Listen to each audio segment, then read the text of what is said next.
Don't ask me why again, we tried again and didn't feel the same. The plans was fucking up the diagram. Winter overseas, I got some bags that need acquiring. We used to get... All right, good morning, you guys. We are here at Original Auto in LA. It has been so long since I've been here. Last time I was here in 2019, they freaked me out in an 800 horsepower R32 GTR on E85. And today I've been told they have a Lexus with a little bit of boost that I can drive. So we're gonna go drive that in a second. As far as I'm concerned, these are the guys to come to if you want big power, RBs, Skylines, stuff like that in LA.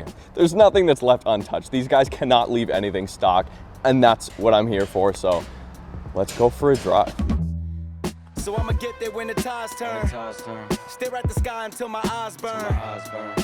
Lil Jesse was a little baby, now it's fucking my turn. Excuse the lack of kind words. All right, this is the Original Auto GS430. Actually, it's a customer car that they built for a friend of theirs, Daniel. And yeah, Pablo and Chris at Original Auto can't help but stuff boost into everything, right? They're known for RBs, VR38s, 2J, 1J, all that kind of stuff. But of course, the 1UZ, the 3UZ are kind of, I like to think of them as the LS of the Japanese world. And that's exactly what Lexus stuffed into the SC430, the GS430, and the LS430. So 4.3 liter, aluminum block, and made for boost. Although Pablo said this bottom end is completely stock. They have not touched it, right? So we have no idea what these rods can handle. I don't know exactly how much power it's making right now, but it should be right around 400 wheel. That's kind of the weak point with these bottom ends. Apparently, the 4 liter 1UZ has a more stout bottom end, better rods and stuff, and of course those can handle boost. That's kind of the more popular option, but this is not a swap, so it kind of made it easy. But as you can see, it's done out in kind of a VIP style. It's got huge wheels, stretched tires, and a little bit of negative camber. It is on air ride as well, but I haven't had the best of luck with fiddling around with other people's air ride. And I've heard horror stories, as you guys probably know too, of systems freezing up and not working, so I'm probably not gonna play with that. Today's just about driving. Let's get in. I'm ready to get freaked out and have kind of an odd luxury experience here. Let's go. So as if stuffing a turbo on a 3UZ wasn't enough, this one's been fitted with a 7-speed dual clutch from a BMW. Gone is the lazy, aging Lexus torque converter automatic, and in place of it, we have a modern dual clutch from the F10 M5, the final M5 to use a DCT.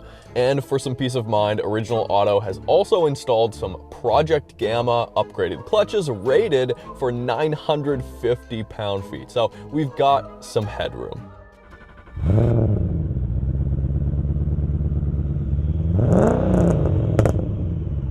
So this morning, when I first started driving, it was a little bit cold. And yeah, the transmission didn't really like it when it was cold, kind of like me in the mornings, you know?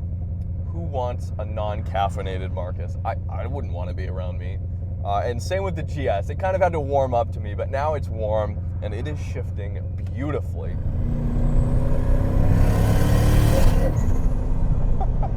Open wastegate. Doesn't have paddle shifters. The owner of this car, Daniel's, kept a lot of the factory stuff. In fact, he's gone crazy on the interior here. Kind of a VIP build, Alcantara everywhere on the headliner. And then on the doors, we've got quilted leather, the seats, super comfortable, super drivable, light steering, everything you would expect from a GS, but when you start it up, I'm gonna guess this is a straight piped 3UZ. It sounds like it, just so mean. It's got a Garrett 3582, I believe, under the hood. It's running a max ECU.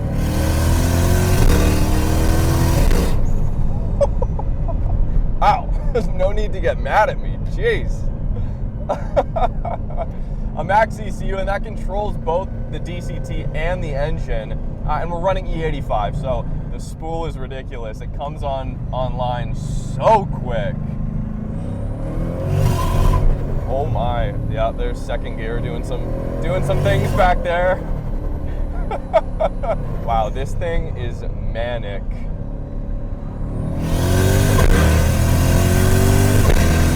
Oh! Who knew knew there was a nice mid-ground between a sequential and a lazy old 4-speed or 5-speed torque converter. So far, the DCT likes it. It appreciates being more up in the rev band, kind of above 3,500 RPM, as opposed to down low, and downshifts especially. Yeah, well, see there, yeah, lower RPMs, it doesn't always love the downshifts. These cars are awesome. This is like such a good sized luxury car. Like, it still feels planted, it's still got some weight behind it, still a little bit of body roll, but the drivability is all here.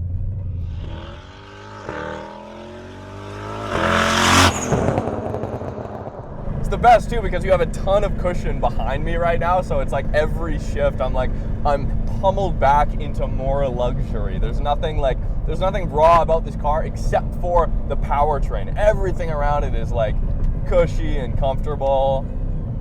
It's just such a good combo.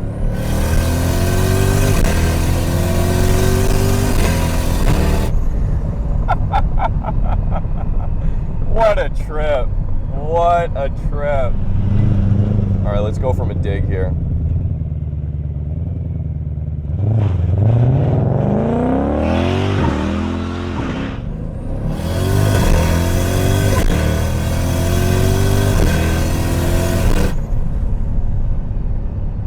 It hooked up. It actually hooked up. It's got a hot rod feel to it. You know, it's easy to drive. It's got kind of an elevated seating position.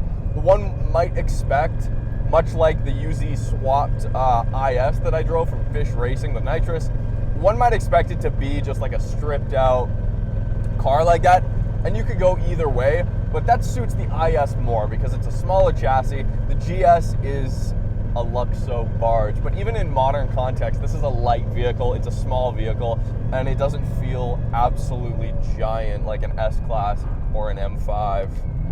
And even 3,500 RPM.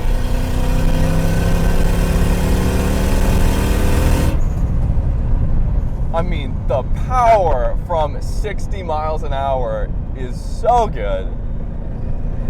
Just a true highway cruiser. So there you go. We've injected some awful ideas for your next Go Fast project. This particular swap uses a conversion kit from HPR Tuning in Norway, and Original Auto has tested this DCT in Skylines up to 700 plus pound-feet at the wheels. So although manuals are fun, of course, it's tough to argue with raw speed. In this case, 400 wheel horsepower at 9 pounds of boost feels perfect. Here's a quick POV perspective before we head back to the shop to see what else they're working on.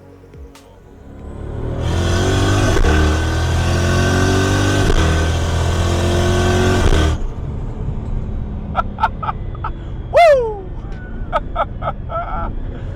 Oh yeah, here we go. The feeling of a sequential, but having the drivability of a modern dual clutch.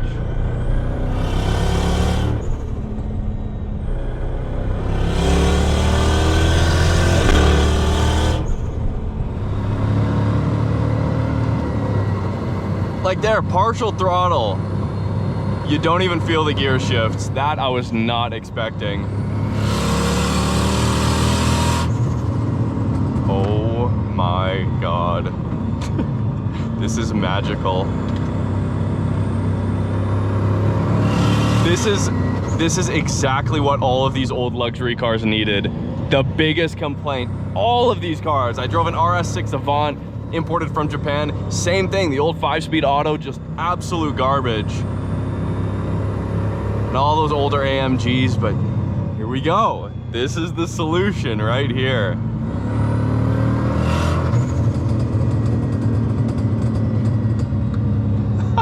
You can hear the exhaust crackling like all the way down the pipes here, but it's so isolated. I heard it from the outside. It's a lot louder from the outside.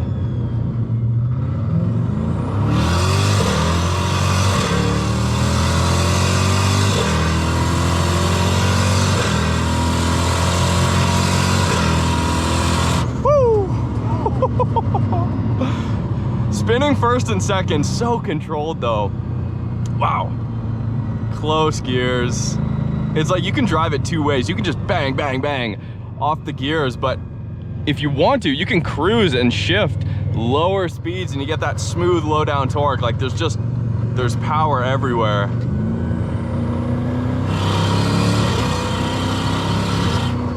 I mean, paddle shifters would be next level, but of course you can always add those in after. All right, cooling it down. That's enough. Wow. Yeah, I wouldn't have come up with this. Would you guys? Yeah, nope. And Original Auto has stuck this transmission into a number of other cars. They have an R33 GTR with the same gearbox, ton of power. All right, here we are. Wow. I don't feel safe on the side of the road, but this is Daniel, he owns the car. This is not how I wanted the day to end, you guys. Yeah, just the fucking scooter from Bojan. Yep, the castle nut. Oh shit. Oh, yo, it's sitting right on it. Yep. Sweet. So tie rod's fine, you can see. Yeah. Big deal, so. Oh, sorry. Yeah, there goes the lower ball joint. It's actually, these cars are notorious for ball joints given out. Really? No way. I mean, hey, out of everything a car is gonna eat, I saw your fire extinguisher in the back. I did not want to use that today. I'm just glad it wasn't the fire extinguisher. Yeah. Safety first. Yeah. Straight like that. Type shit. All right, you guys, we're back at the shop. That's not how I want a day to ever end, but that's what happened. I was gonna talk to Pablo and have him show us a few of the cars here, but it's like 5 hours later from when I stopped driving the car. So he's gone. Chris is still here. The car is just getting unloaded off the tow truck. It's gonna be okay, not a lot of damage. Yeah, a lot has changed since I've been here for the last time. Believe it or not, this R34 GTR behind me is the same car that I drove in 2018 or 2019. It was white, it's Chris's car. You can find him on Instagram, GTR Chris. The engine was all stock, but I noticed he's still got these teal TEs on it, which is super cool. Nice, clean setup. And since then, yeah, it's gone through a huge transformation. Actually, this looks like Midnight Purple 3. I'll have to ask him. It does look like Midnight Purple 3 though. It's making about 1,100 horsepower now. So from 276 to 1,100. Ridiculous. Crazy. Beautiful. Not sure if that's original paint or not. But this is a normal day at Original Auto. What the hell is this? Oh, Pablo's telling me about this. Abandoned GTR. This is a kit car of some kind. Center seat kit car that Pablo was telling me about. Wow, just incredible. That is beautiful. This looks like when Brian O'Connor picks up his R34 on the way to Miami in Too Fast, Too Furious. The Prelude. And what the hell is under here? Something going on under there. Wow. Is this a VR38? No, it's a VQ. Yeah, it's a single turbo VQ. I got excited. Original Auto has built, they have an R32 GTR with a big VR38 twin turbo build, which is insane if you ask me, but there you go, S14. Not bad, not bad.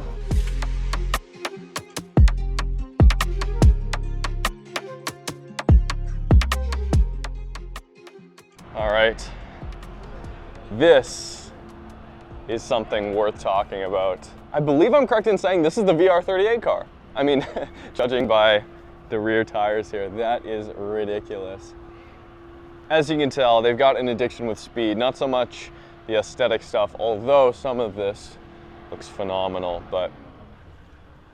All right, you guys, that's it. That's my video here today at Original Auto. Thanks, Pablo, thanks, Chris, thanks, Daniel. You guys are great. Every time I come to LA, everyone is so hospitable. The vibes are good, for lack of a better term, and we had a great time today, despite some hiccups. Daniel, I hope your car's back on the road soon, and yeah, Pablo, I'm gonna be back, hopefully one day with my own GTR and we can go driving. Thanks guys for watching. We'll see you next time.